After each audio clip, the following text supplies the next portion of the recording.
Ya, ya, pemirsa, penunjukan Hasto Kristianto untuk ketiga kalinya menjadi Sekjen PDIP ini nampaknya meneguhkan posisi Hasto sebagai tangan kanan dari Ketua Umum PDIP Megawati Soekarno Putri. Tapi apakah kemudian ada makna lain? Apakah ini juga termasuk sinyal bahwa PDIP tetap akan berada di luar pemerintahan? Kami akan hadirkan pembahasannya malam hari ini untuk Anda bersama dengan sejumlah narasumber yang sudah bergabung di Apa Kabar Indonesia Malam. Tentunya ada Kang Cecep Hidayat, pengamat politik kita. Selamat malam, Kang Cecep. Selamat malam. Sehat ya, Kang? Alhamdulillah, sehat Kang. Dan juga bergabung melalui sambungan Zoom ada Ketua DPP PDIP Bang Andreas Hugo Pariera. Selamat malam Bang Andreas. Selamat malam Ken. Oke, sehat ya Bang. Dan juga bergabung bersama kita ada Bang Ahmad Riza Patria dari Gerindra. Selamat malam Bang Riza.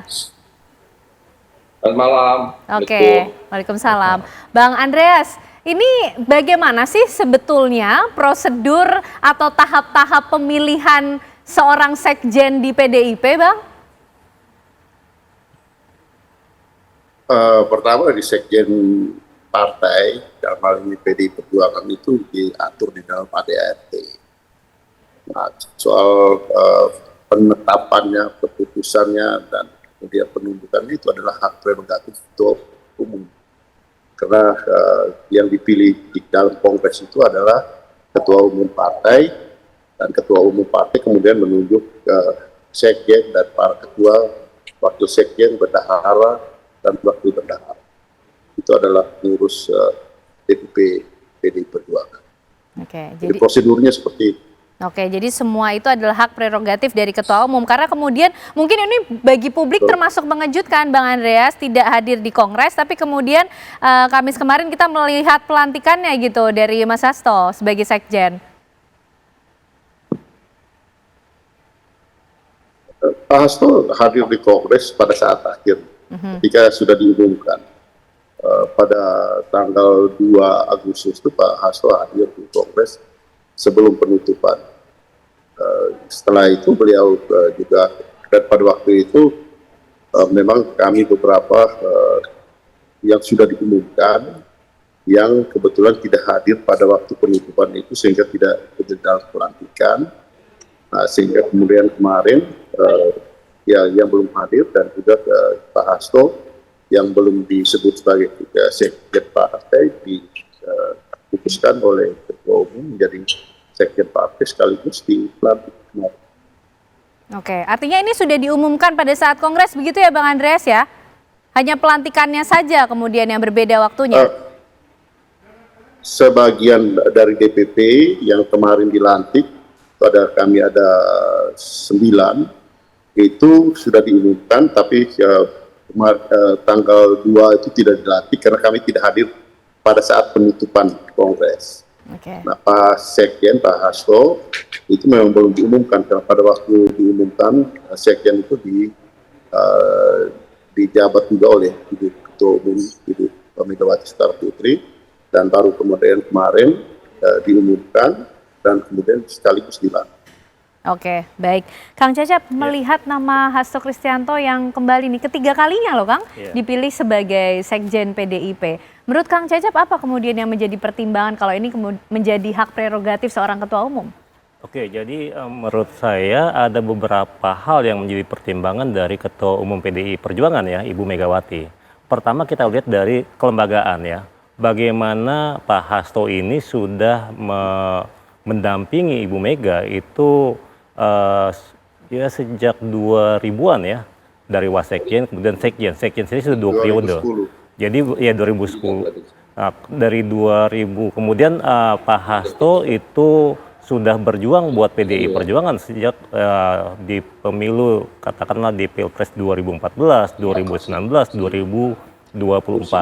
Jadi sosok Pak Hasto itu bukan sekedar sekjen, itu bukan sekedar fungsi administrasi, tapi bagaimana dirinya itu menjadi spokesperson ya, menjadi juru bicara formal ya, seorang yang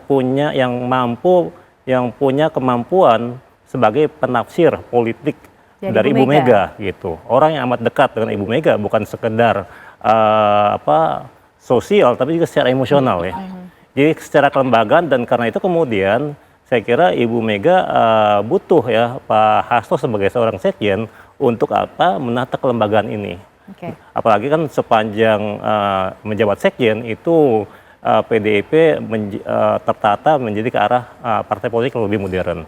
Itu yang pertama. Kemudian yang kedua, secara katakanlah kepemimpinan strategik ya, Ibu Mega melihat ya bagaimana tadi perjalanan seorang Pak Hasto di PDI Perjuangan itu ternyata sosok yang amat loyal pada partai, pada Bu Mega dan seterusnya. Ya, beliau menjadi spokesperson lah katakan ya dari ide-ide PDI Perjuangan. Sehingga kemudian ya bahkan ketika kemarin ada persoalan ya hukum misalnya tetap bertahan kan. Di sini saya kira karena loyalitas seorang Pak Hasto itu yang kemudian membuat Bu Mega juga ya menunjuk beliau kembali ya menjadi sekjen partai untuk kali ketiga. Ya.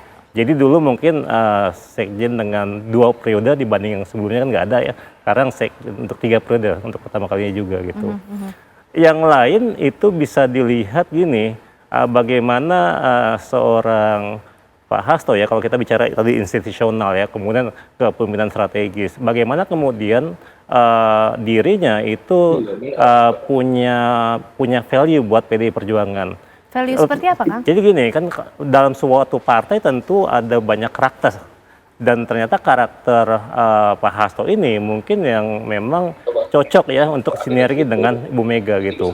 Segala pemikiran politik Bu Mega itu bisa diterjemahkan gitu. Sehingga kemudian ini berperan ya untuk apa? Mengawal ya, mendampingi Bu Mega membawa PDIP untuk 5 tahun ke depan gitu. Oh, nah ini yang menjadi penting bagaimana kemudian membawa PDIP untuk 5 tahun ke depan karena sepertinya Hasto Kristianto punya pengaruh yang cukup kuat terhadap bagaimana sikap Bu Mega juga di partai begitu ya. Nanti kita juga ingin tahu bagaimana respon dari Gerindra. Tapi usai jeda ya Bang Riza, kami masih akan kembali hadir untuk Anda pemirsa. Pada kesempatan yang baik ini, izinkan kami DPR RI menyampaikan apresiasi setinggi-tingginya atas inisiatif Presiden Prabowo Subianto yang dalam waktu singkat telah menyelesaikan atau merespon cepat sejumlah persoalan strategis dan menyentuh langsung kepentingan rakyat. Di antaranya, pencabutan izin tambang di kawasan Geopark Raja Ampat,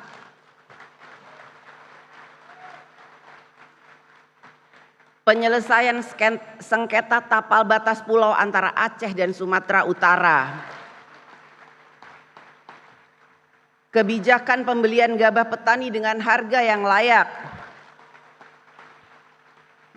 dan berbagai kebijakan lain yang dijalankan melalui program Astacita. Baik pemirsa, kita lanjutkan pembahasan kita malam hari ini. Bang Riza, ini tadi Puan Maharani, Ketua DPR RI, menyampaikan apresiasi setinggi-tingginya untuk Presiden Prabowo Subianto dan juga pemerintahannya. 10 bulan sudah berjalan begitu. Kalau dari Gerindra sendiri memaknai hal ini seperti apa sih? PDIP yang sejauh ini katanya mendukung tapi di luar pemerintahan, termasuk pemilihan dari Hasto Kristianto sebagai sekjen. Ada pandangan politik lainkah dari Gerindra melihat pilihan dari Bu Mega ini? Yang pertama kami bersyukur bahwa hubungan baik selama ini antara Ibu Megawati dengan Pak Prabowo, Gerindra dengan PDIP semakin baik sejak dulu hingga hari ini dan insya Allah ke depan.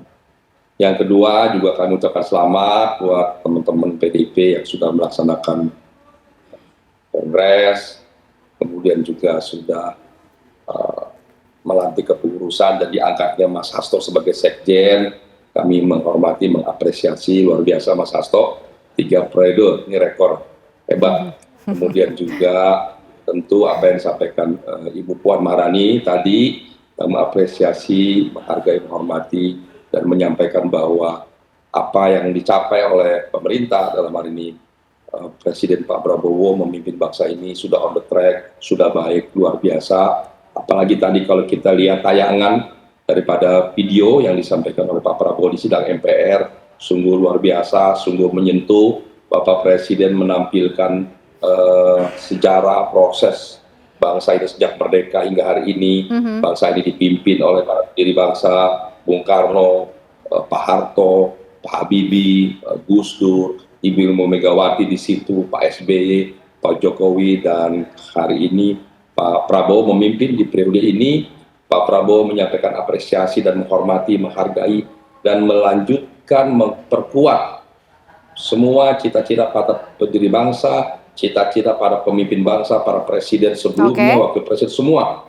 Sudah disampaikan Pak Prabowo, dan Bapak Prabowo juga terus memimpin bangsa ini untuk kepentingan bangsa dan negara. Dan kami dari Gerindra melihat PDIP sebagai mitra strategis yang baik selama ini, apalagi hubungan Pak Prabowo dengan Ibu Megawati di Megapro 2009, sama-sama maju sebagai capres-cawapres. Kemudian Bung Karno, Pak Sumitro juga dulu sejak awal juga punya hubungan baik, dan hingga hari ini kami bersama-sama dengan PDIP. Terkait dengan PDIP, kami meyakini PDIP menjadi partai pemenang di Republik ini yang selalu mendukung untuk kepentingan bangsa negara, kepentingan rakyat. Dan sampai hari ini nyata dukungan PDIP bagi kepemimpinan Bapak Prabowo yang selalu berjuang untuk kepentingan rakyat kecil, kepentingan masyarakat kecil, seperti program-program yang sudah dilaksanakan, ada koperasi desa, ada makan gizi gratis, sekolah rakyat, cek kesehatan gratis, dan banyak sekali program-program yang pro rakyat. Tentu PDIP menjadi bagian yang penting untuk mendukung program-program pemerintah. Baik, sampai situ dulu bagian penting untuk mendukung program-program pemerintah. Tapi mendukungnya ikut bergabung saja di dalam atau tetap di luar pemerintahan, Bang Andreas? Karena kalau kita tarik beberapa waktu ke belakang, ini juga soal pemberian amnesti dari Presiden Prabowo kepada Hasto Kristianto.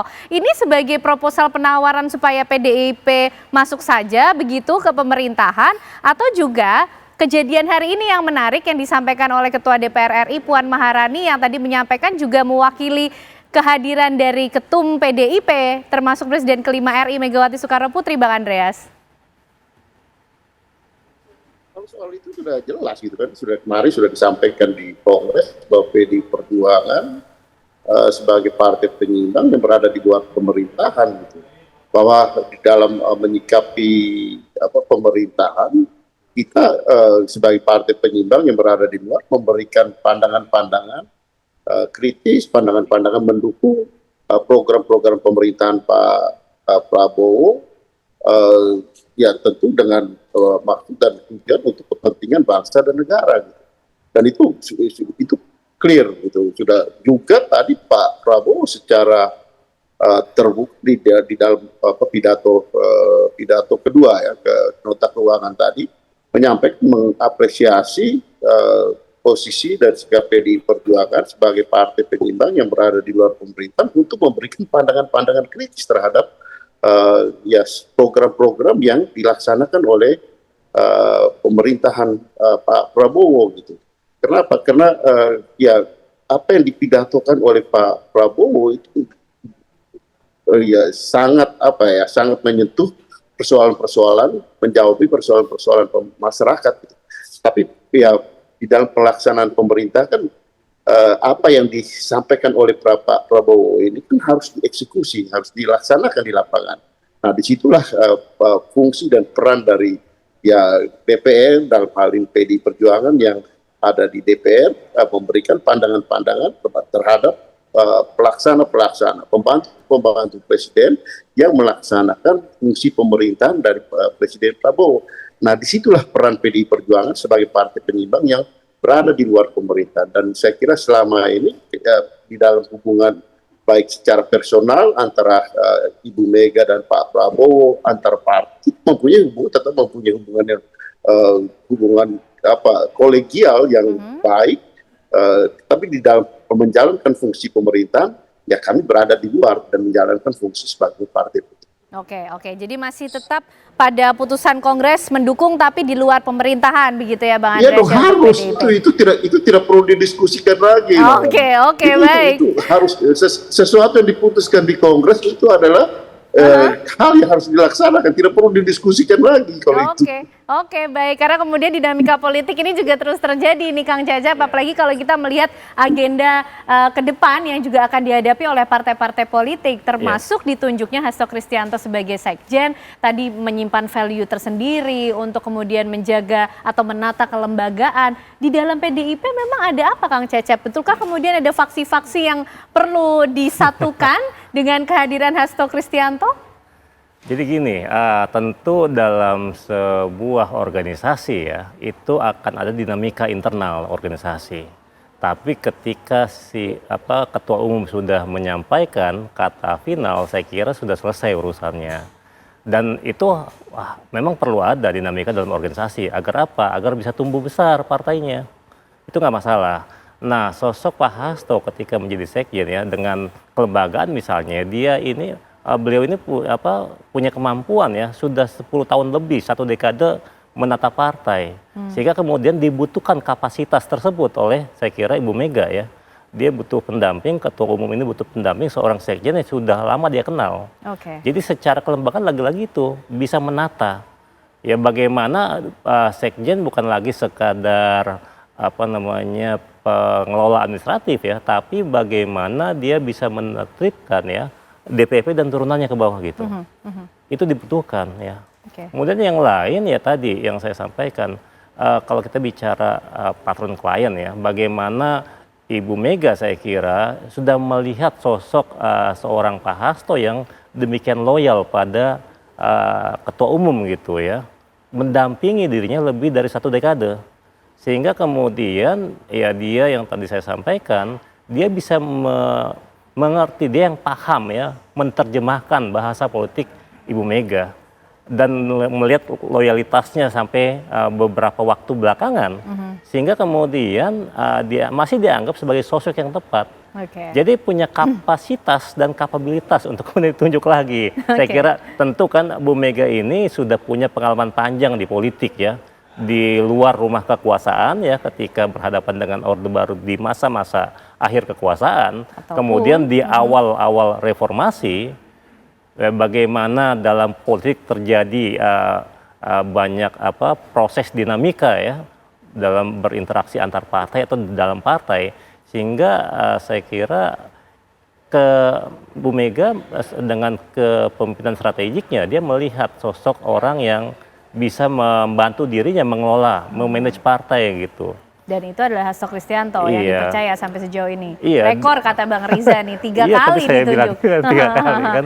Oke, jadi itu kemudian yang menjadi pemikiran dari Megawati Soekarno Putri juga melihat bagaimana kelembagaan di PDIP sendiri ya. Ya karena Hasto. Saya kira PDIP bisa menang pemilu legislatif 3 kali ya.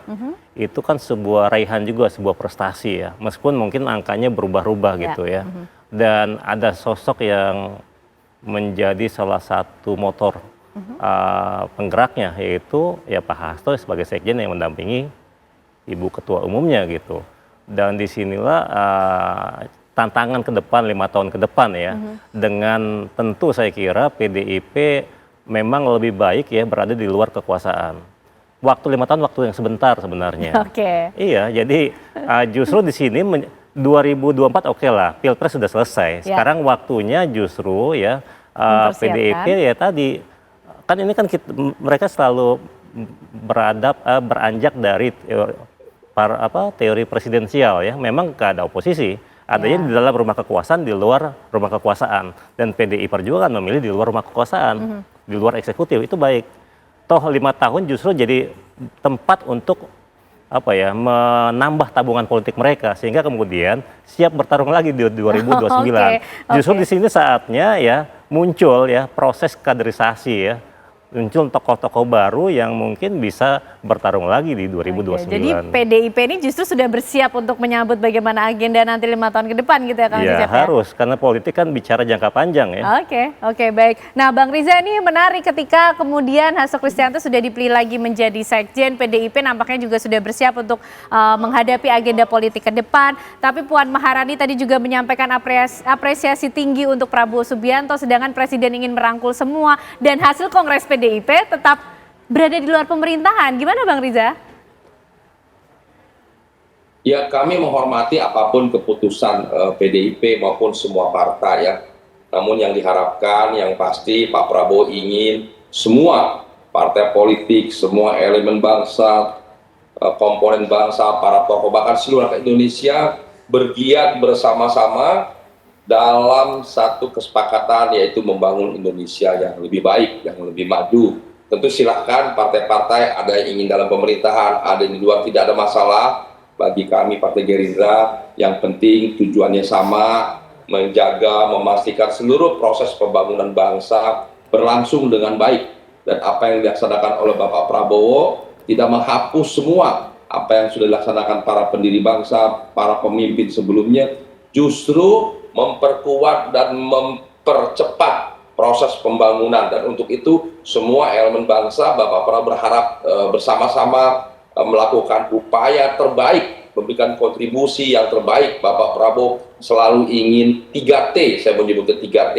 Yang pertama adalah Bapak Prabowo selalu ingin yang terbaik, yang kedua ingin yang terbanyak, dan yang tiga ingin yang tercepat. Beliau ingin memberikan semua yang terbaik bagi kepentingan bangsa negara. Semua program harus yang terbaik, perencanaan terbaik, dan implementasi juga yang terbaik. Begitu juga yang terbanyak, seluruh rakyat harus mendapat kesempatan yang sama, kesempatan yang baik dan merata. Kemudian tidak kalah penting, Bapak Prabowo ingin semua dapat dilaksanakan secepat-cepatnya, ingin yang tercepat. Mudah-mudahan dengan 3T tadi, terbaik, terbanyak, dan tercepat, bangsa ini akan segera maju, segera bangkit, dan sejajar dengan bangsa-bangsa lain di dunia. Itulah harapan Bapak Prabowo. Jadi Bapak Prabowo selalu ingin mengajak semua elemen bangsa, partai baik bersama-sama membangun bangsa. Silakan, boleh di luar, boleh di dalam, yang penting untuk kepentingan bangsa dan negara. Oke, nah itu yang penting 3T, terbaik, terbanyak, tercepat. Tapi terbanyak poinnya harus digarisbawahi juga ya. Bukan soal partai banyak yang bergabung, tapi kemudian untuk kemaslahatan seluruh masyarakat Indonesia. Nah, kita juga ingin tahu bagaimana agenda PDIP ke depan, Bang Andreas, bagaimana konsolidasi internal yang dilakukan, karena ini juga perintah dari Ketum PDIP Megawati Soekarno Putri. Dijawabnya nanti sesaat lagi, kami hadir untuk kembali untuk Anda pemirsa. Baik pemirsa, kita lanjutkan diskusi kita malam hari ini. Bang Andreas, Sekjen sudah dipilih, sikap PDIP juga sudah ditentukan, mendukung tapi di luar pemerintahan. Kemudian Ketum PDIP Megawati Soekarno Putri ini juga meminta kadernya untuk segera melakukan konsolidasi internal, turun langsung ke masyarakat. Ini apakah artinya PDIP juga sudah bersiap betul untuk agenda politik selanjutnya? Ya harus, semua Oke, Bang Andreas, kami belum bisa mendengar suaranya lagi. Oke, silakan Bang, boleh diulang, tadi terputus suaranya. Ya, itu sesuatu yang ya sudah biasa dan harus dilaksanakan. Bahwa bekerja bukan hanya menjelang pemilu gitu, atau baik pilkada, pileg maupun pilpres, tapi ya dia bekerja 365 hari, 24 jam, 7 hari dalam seminggu gitu. Ya. Karena itulah apa yang dilakukan termasuk oleh PDI Perjuangan. Sehingga setelah kongres ini kita akan melakukan konsolidasi struktural ya di tingkat provinsi, di tingkat kabupaten, kota, sampai ke tingkat desa gitu. Jadi proses konsolidasi itu harus dilakukan secara terus-menerus untuk agenda-agenda politik selanjutnya. Jadi agenda konsolidasi, kemudian agenda baik di tingkat nasional, kemudian di tingkat provinsi, tingkat daerah, untuk melakukan fungsi-fungsi, ya baik fungsi di DPR, ketika ada di eksekutif, kita melakukan fungsi eksekutif, ya itu di kepala-kepala daerah, juga di legislatif oleh fraksi-fraksi yang ada di baik di pusat, di provinsi maupun di kabupaten kota. Jadi itulah tugas dari partai dan fungsi partai yang dijalankan oleh PDI Perjuangan. Oke, baik. Bang Riza, ini PDIP sudah bersiap untuk menghadapi agenda politik berikutnya. Nampaknya sudah mulai move on dari Pilpres kemarin 2024. Tapi bagaimana dengan cita-cita Pak Prabowo untuk bisa merangkul semuanya, Bang Riza? Atau ini sudah harga mati sikap PDIP di luar pemerintahan, Pak Prabowo juga akan menghargai saja begitu? Ya tentu Pak Prabowo, kami Partai Gerindra sangat menghormati dan menghargai keputusan semua partai, terlebih partai PDIP, partai terbesar pemenang pemilu ya. yang sudah mengalami pasang surut dan pengalaman yang luar biasa. Kami meyakini apapun yang menjadi keputusan PDIP pasti untuk kepentingan bangsa dan negara. Pasti ikut terlibat aktif membangun bangsa negara dan selalu mendahulukan kepentingan rakyat. Itu yang kami yakini. PDIP partai yang besar mengerti betul apa yang dibutuhkan bangsa ini. Jadi kami yakin PDIP akan terus bersama-sama dengan Pak Prabowo untuk terlibat membangun bangsa dan negara. Bagaimana caranya? Tentu PDIP punya mekanisme, aturan, dan cara tersendiri keterlibatan PDIP dalam membangun bangsa negara dan selalu mendahulukan kepentingan rakyat. Bagi kami serahkan sepenuhnya kepada PDIP sebagai mitra strategis, mitra yang baik, mitra yang selalu mengedepankan kepentingan bangsa negara, mitra yang selalu mengedepankan kepentingan rakyat, dan mitra yang selalu mendukung keputusan, kebijakan apa yang dipimpin oleh Bapak Prabowo sebagai presiden yang kita hormati, yang legitimate pada saat ini dan ke depan. Insya Allah kehadiran PDIP akan memberikan dampak yang positif bagi kepentingan bangsa, negara, dan tentu seluruh rakyat Indonesia. Jadi kami sangat yakin dan Pak Prabowo terus mengajak semua untuk terlibat aktif. Silakan masing-masing partai melaksanakan semua kebijakan partainya masing-masing dengan caranya masing-masing, dan kami yakin semua partai termasuk PDIP ingin menjadi bagian terbaik dan terbesar dalam kontribusinya untuk kepentingan bangsa, negara, dan rakyat. Dan itu juga yang selalu disampaikan oleh Bapak Prabowo. Jadi seperti yang disampaikan Pak Prabowo bahwa kami, Bapak Prabowo, selalu ingin semua terlibat aktif dalam pembangunan bangsa. Memang bagi PDIP tidak ada koalisi maupun oposisi, itu sikap PDIP yang sangat baik, kami hormati. PDIP menyadari betul kita perlu membangun bangsa bersama-sama. Silakan, boleh di dalam, boleh di luar. Tapi sekali lagi terima kasih buat PDIP yang selama ini telah memberikan kontribusi terbaiknya, dan kami yakin di pemerintahan Bapak Prabowo juga PDIP akan hadir memberikan kontribusi terbaiknya dan menjadi bagian penting dalam pembangunan bangsa ke depan. Baik, Kang Cecep menutup mungkin kalau sudah terima kasih dari Gerindra ini artinya sudah tidak lagi misteri dong apa yang menjadi sikap PDIP, sudah tidak akan berubah lagi. Kita juga mungkin kita lihat kemesraan antara PDIP dan juga Gerindra, kedekatan Pak Prabowo dengan Bu Mega ini juga tidak akan merubah bagaimana komposisi di dalam pemerintahan, begitu Kang? Ya, jadi justru saya kira ya kan sebenarnya Presiden Prabowo sendiri sudah menyampaikan ya, dirinya ingin merangkul semuanya, tapi kalau memang ada di luar ya silahkan. Apalagi sebagai seorang presiden ya, dirinya harus mendukung ya bagaimana partai itu membangun demokrasi di Indonesia. Nah, PDIP di bawah kepemimpinan Ibu Mega saya kira itu menjadi lokomotif ya dalam konteks kepartaian tentu saja, itu untuk membangun tradisi demokrasi di Indonesia. Bisa dibayangkan ya, Presiden Prabowo sudah merangkul sebagian besar partai pendukung pemerintahan di parlemen. Kan menyisakan misalnya PDI Perjuangan dan Nasdem ya kalau nggak salah. Justru ini ya, PDI itu bisa optimal sebenarnya menjadi partai yang mengawasi pemerintahan dari luar pemerintahan. Dari luar eksekutif gitu. Dan disinilah tantangan ya buat Ibu Mega, buat Sekjen Pak Hasto, buat PDI Perjuangan ya, bagaimana dalam 4 tahun lebih ke depan ya, mereka memang menjadi pengawas dan menyeimbangkan ya kekuasaan gitu. Mereka perlu mengkritik kebijakan-kebijakan yang tidak pro pada rakyat ya. PDI Perjuangan perlu menjadi salah satu dari institusi yang menjalankan ya proses demokratisasi di Indonesia. Dan Bu Mega kan punya tradisi, sudah pernah punya pengalaman tradisi di luar pemerintahan.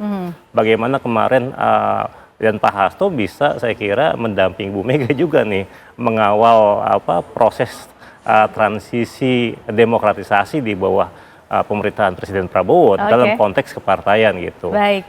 Ya, kita tunggulah nanti bagaimana kemudian agenda politik ke depan dan cara dari masing-masing partai politik di Indonesia tentunya untuk kemaslahatan seluruh masyarakat Indonesia. Terima kasih malam hari ini untuk diskusi yang luar biasa. Bang Riza, Bang Andreas, Kang Cecep juga sehat selalu semuanya Bapak-bapak.